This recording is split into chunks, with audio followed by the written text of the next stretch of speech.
crecido la familia, ¿no? No pasa nada. O sea, que salen a pastillas, no pastillas,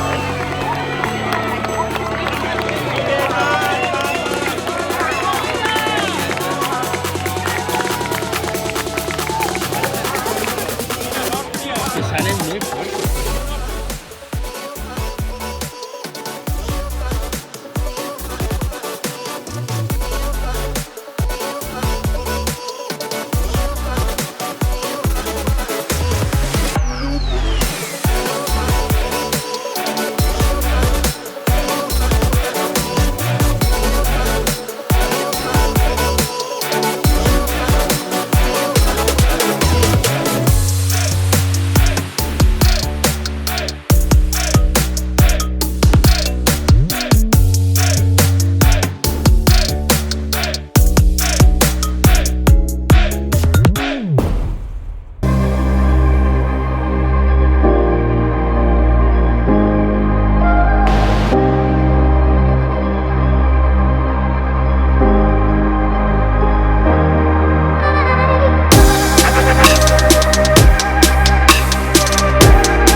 Categoria sub-10, tercera classificada, Lucía Portuguès de la Ripollet, Unió Atlètica, tercer classificat amb Marco Valverde del Lluïsos de Mataró, segona posició Ona Lapuente del Club Atletisme Parets i en Nico Vidal, i guanyadors d'aquesta categoria la Valentina Lacroix del Futbol Club Barcelona i en David Sadovici del Club Atletisme La Pobla de Segur.